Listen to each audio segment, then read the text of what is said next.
Salut, je fais cette vidéo sous les conseils d'une très bonne amie avec qui je discutais il y a 3 jours et qui me disait: ton projet de primaire populaire, t'as l'air surexcité, mais je suis pas sûr de bien comprendre. Alors du coup, j'avais deux choix: soit je vous renvoyais vers tous les liens et les autres vidéos et les articles d'explication, soit je prenais 5 minutes pour vous l'expliquer. J'ai choisi l'option 2, c'est parti. La primaire populaire, c'est une initiative citoyenne qui est portée par des gens apartisans et qui se retrouve dans trois valeurs: l'urgence démocratique, l'urgence sociale et l'urgence écologique. Concrètement, notre ambition d'un point de vue démocratique, c'est de restaurer la confiance dans des institutions qui seraient assainies, qui seraient modernisées et qui permettraient du coup de faire en sorte que les citoyens et les citoyennes françaises se sentent confiants dans la manière dont est géré leur pays et surtout se sentent impliqués dans celle-ci. Pour l'urgence sociale, elle n'est plus à démontrer. Il y a 10 millions de pauvres aujourd'hui en France. Il y a un besoin de réduire fondamentalement les inégalités pour que chacun et chacune ait une vie digne et se sente respecté. Et enfin, l'urgence écologique.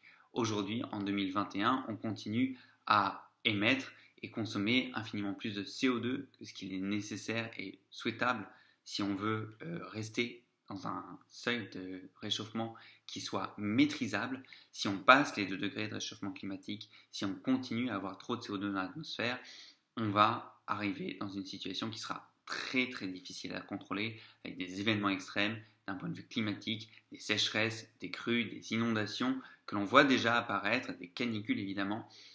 Pour réaliser cette ambition de bascule environnementale, sociale et démocratique, il va nous falloir gagner l'élection présidentielle et gagner en plus bien d'autres élections, mais commençons déjà par la présidentielle. Le problème aujourd'hui, c'est que les candidats déclarés à cette élection qui portent ces valeurs sociales, écologiques et démocratiques sont trop nombreux et trop faibles. Trop nombreux, aujourd'hui, ils sont au moins 9 déclarés.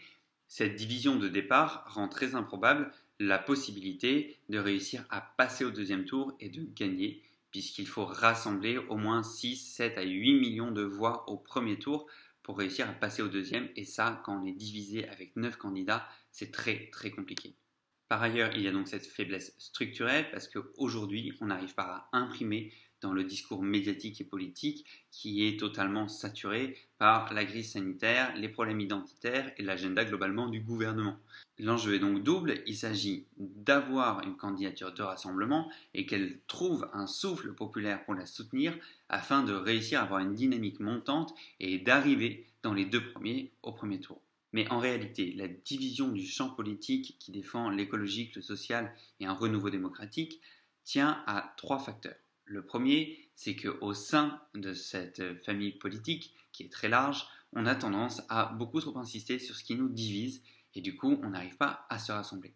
Le deuxième, c'est qu'on a un problème aujourd'hui puisqu'il n'y a plus d'hégémonie partisane forte. Ça veut dire quoi? Ça veut dire que tous les partis considèrent qu'ils sont le premier parti de la gauche. La France Insoumise, avec ses 6 millions de voix à l'élection présidentielle de 2017, dit: nous sommes les premiers. Le Parti Socialiste, avec ses milliers d'élus locaux, dit: nous sommes les premiers. Et les Verts, avec leur dynamique politique aux municipales et aux européennes, et en plus leur montée en puissance médiatique, disent: nous sommes les premiers.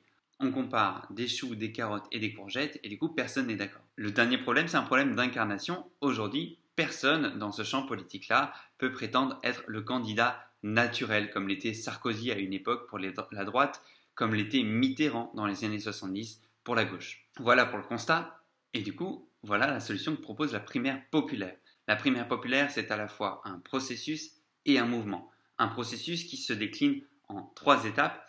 La première étape, c'était au printemps dernier. L'ensemble de l'équipe politique de la primaire populaire a réussi à mettre autour de la table les 13 partis de la gauche et de l'écologie en s'inspirant de plusieurs rapports de la société civile pour construire ensemble un socle commun, un programme avec 10 mesures phares sur l'écologie, l'agriculture, la fiscalité, la démocratie, et qui permet de montrer qu'on a un plus petit dénominateur commun qui est en fait très grand. Oui, il y a des divisions, mais ce qui nous rassemble est infiniment plus fort que ce qui nous divise, et ce qui nous divise est infiniment plus faible que ce qui nous sépare d'un Emmanuel Macron ou d'une Marine Le Pen.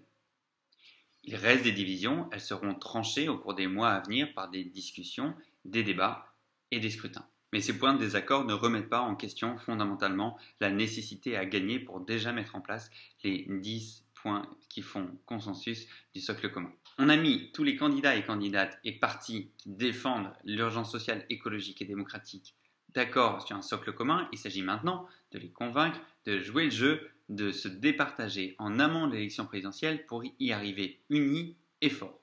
Pour ça, on a besoin de vous. C'est la deuxième phase, les parrainages.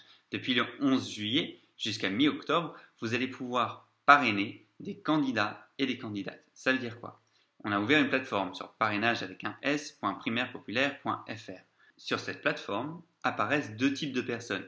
Des candidats déjà déclarés et compatibles avec le socle commun, c'est le cas notamment de Anne Hidalgo, de Jean-Luc Mélenchon, mais aussi de Sandrine Rousseau ou de Éric Piolle. Mais il apparaissent aussi d'autres personnes qui ont été proposées par des citoyens et citoyennes au moins 500 fois et qui du coup apparaissent après vérification de leur compatibilité avec le socle commun. C'est le cas notamment de Christiane Taubira, François Ruffin, Gaël Giraud, Clémentine Autain et plein d'autres. Cette étape-là des parrainages a deux vertus. La première, c'est qu'elle permet de faire émerger des nouvelles figures pour interroger si oui ou non ce sont les candidats déjà déclarés qui sont les plus pertinents à porter le drapeau de l'écologie, du social et de la démocratie à la présidentielle.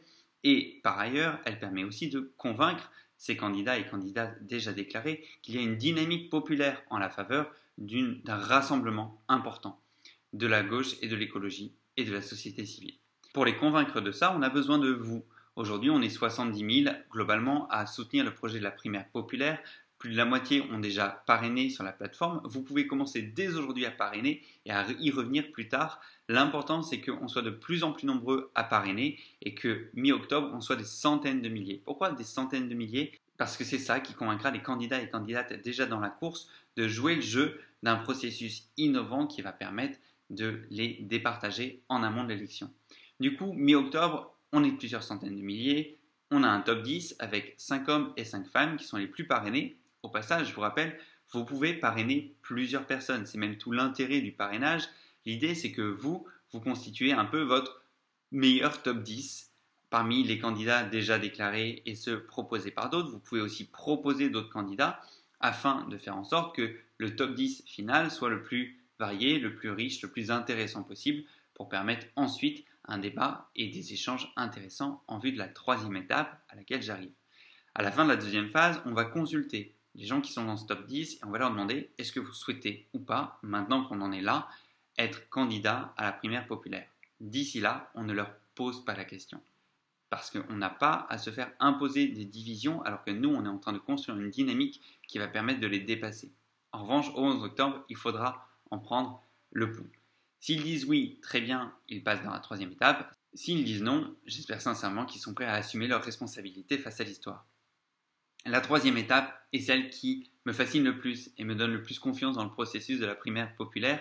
C'est le vote à jugement majoritaire qui permet à chaque citoyen et citoyenne de s'exprimer sur tous les candidats et candidates en leur donnant une mention qui est, on a 6 choix de mention, de à rejeter à excellent. Et l'ensemble de ces mentions permet de traduire ce que les votants pensent des différents candidats et candidates. Concrètement, la personne qui gagne le vote à jugement majoritaire, c'est celle qui rassemble la plus forte adhésion. Et comment on estime cette plus forte adhésion? De la manière suivante. On compte déjà toutes les mentions excellent. Ça fait quelques pourcents. Ensuite, on rajoute les mentions très bien, puis les mentions bien, puis les mentions assez bien.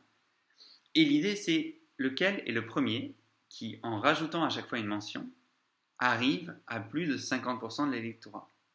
Donc imaginons sur les 10, il y en a 3 qui n'ont pas la majorité avec des mentions très bien, mais qui ont la majorité de l'électorat, donc plus de 50% avec la mention bien. Et bien dans ces cas-là, on va les partager sur à quel point leur mention bien, elle rassemble beaucoup ou pas beaucoup d'électorat. Globalement, si Marius, il a 54% au total de gens qui pensent qu'il est au moins bien, mais que Charles, il en a 52, et que Alexandra, elle en a 56, et ben c'est Alexandra qui gagne. Voilà pour cette rapide explication du vote à jugement majoritaire qui, évidemment, mériterait beaucoup plus de temps, et je vous encourage pour ça à regarder des vidéos sur Internet. On arrive du coup à départager les candidats avec un vote qui donne une vraie image de l'opinion publique, qui évite les votes utiles, les votes de sanctions, qui permet en plus de pouvoir ne pas avoir à voter blanc puisqu'on peut s'exprimer sur tout le monde et on peut rejeter tout le monde si on le souhaite. Une fois qu'on a fait ça, ce qui est cool aussi, c'est que non seulement on a une candidature de rassemblement, mais on a une esquisse d'équipe gouvernementale. Puisque au lieu d'avoir un gagnant et 9 perdants, on a un échelonnement de 10 personnes qui retrouvent plus ou moins d'adhésion.